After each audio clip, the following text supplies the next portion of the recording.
Chapter 7. The World for a Widow. Early 1860s. Proof ta H, short for Leonard Prufort. A preacher. The proof was long-winded with his message. H, Tarea reference to a harness idiom. Alexander Alec Harness died on a Saturday and was probably buried on a Sunday. The average February daytime high temperature in Arkansas is in the low 50s, and the nighttime low is around freezing. Most likely there was no minister to speak at the burial. Preachers in the Ozark Hills in 1860 were rare, and only a few made sporadic visits in rural areas. They weren't on call for those who, like Jenny, lived miles from a church house or settlement.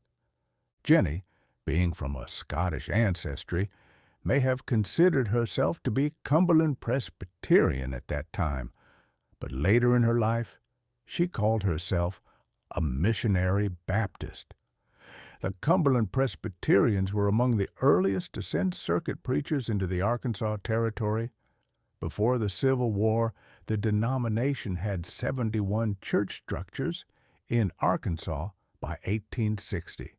But the war brought about great destruction to church property, and many ministers became chaplains or had to enlist as soldiers.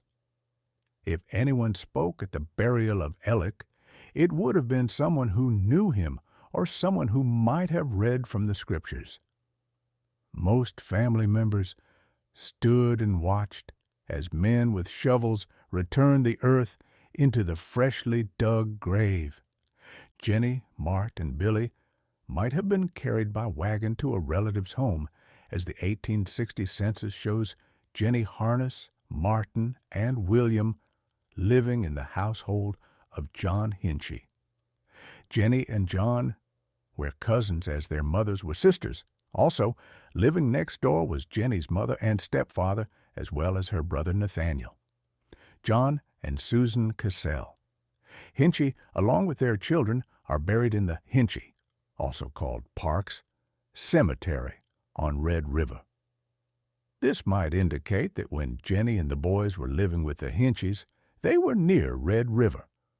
Possibly Jenny was living in the vicinity of where a future great-grandson, William Earl Harness, would be born in 1919. Neighbors were good to help feed and care for their widows in this most difficult time, allowing for them to mourn and plan their future. It's hard to say who took to heart the command of Scriptures to take care of widows and orphans, but I trust that some did. In those early days in Searcy County, most families were subsistence farmers. There was little extra to share beyond the needs of the immediate family. Yet, compassion was practiced, and some believed that God would provide them with enough. Sooner or later, Jenny and her little boys returned to their cabin in the hollow of Upper Bear Creek. Neighbors would have helped when they could, but if she stayed, it would be hard to provide for her children.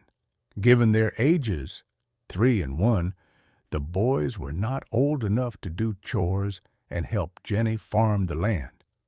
One option was for her to stay with family, but a common choice for a widow in those days was to hope that a man would marry her and care for her and the children. In 1860, the population was 5,271 in Searcy County. Before the Civil War began, April 12, 1861, there was already more women than men.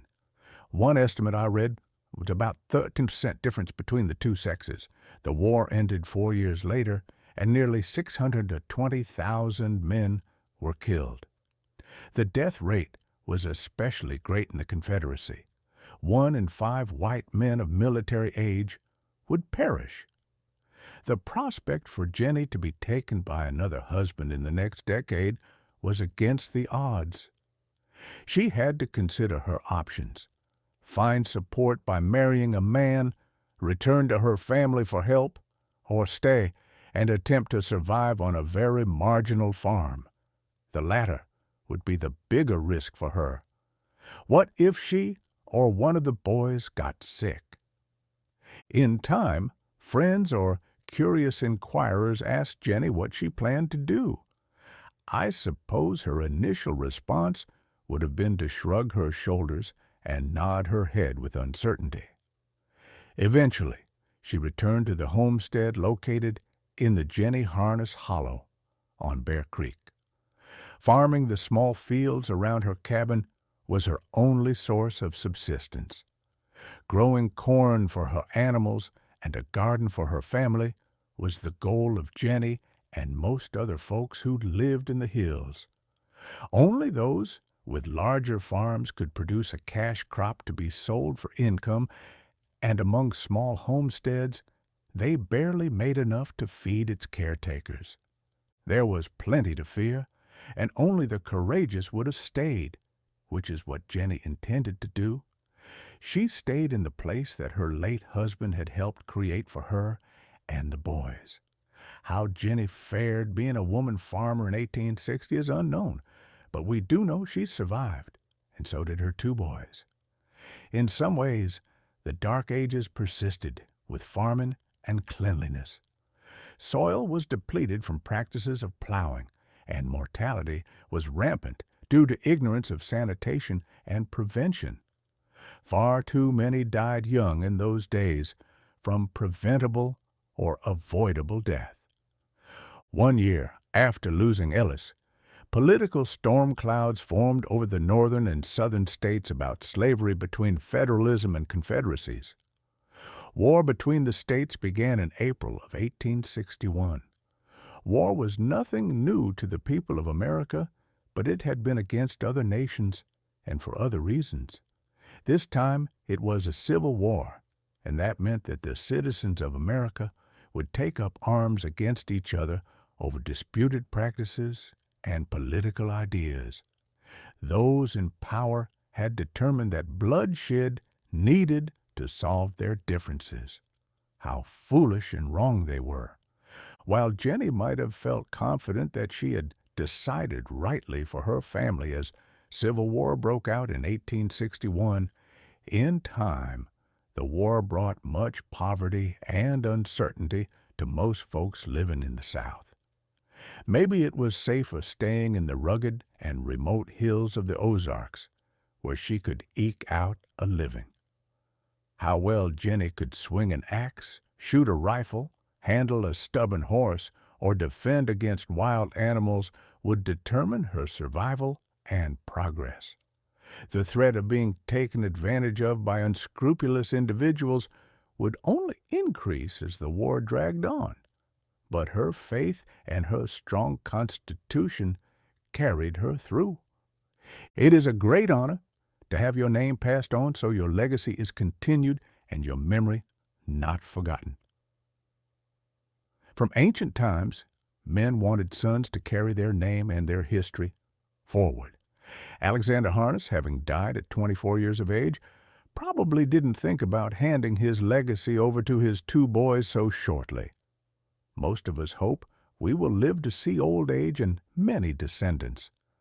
But Ellis had to hand off the Harness name early, and it was a matter of fate if those boys could survive to do the same. Jenny must have pondered her late husband and not having his legacy end, which may have added to her resolve to be brave and strong as a widow. In the following years, as Jenny gained confidence in her widowhood and ability to raise the boys, folks would ask or tease her about marrying again.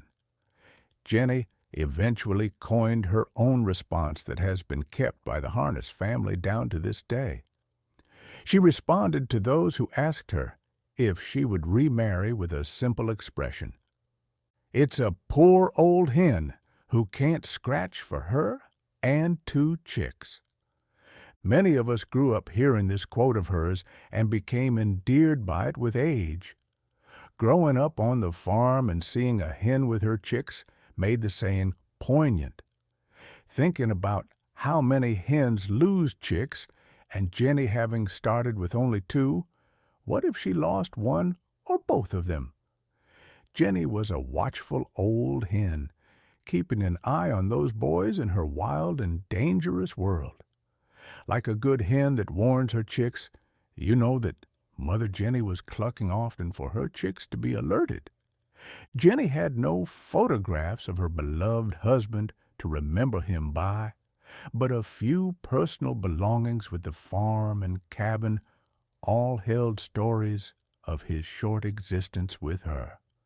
The young boys had no recollection of their daddy and only knew him from stories told them by their mother.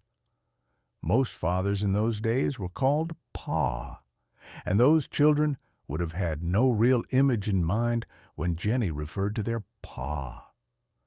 The oral history of Elick was lost except for the event of his sickness unto death. Only his eternal record remains with God. An 1860 census has Joseph Leander Renfro, a brother to Jenny Renfro Harness, listed as living on Bear Creek that year. I wonder if he might have gone to live on his sister's farm until she returned. He would have taken care of livestock and planted crops to keep the small farm from being dissolved. Joseph later married Martha Bradley in 1863, who bore him 10 children. His youngest daughter was named Mary Jane, but called Jenny. Perhaps his affection for his sister caused him to call his youngest child Jenny. Joseph Renfro is buried at Pleasant Grove Cemetery in the community of Marsena, between Dongola and Snowball, Arkansas. Reflection. In our grief and mourning for a lost loved one, we need responsibilities and tasks to help us not be overcome with sorrow. Jenny had plenty to do to help keep her mind and soul from pining away. The hard work and long hours combined with her faith in God made each day bearable. Life was hard, but not impossible, as her feet and soul were firmly planted in a good place. Brothers and sisters, we want you to know what happens to those who die. We don't want you to mourn as other people do. They mourn because they don't have any hope. We believe that Jesus died and rose again. When he returns, many who believe in him will have died already. We believe that God will bring them back with Jesus. 1 Thessalonians 4:13-14.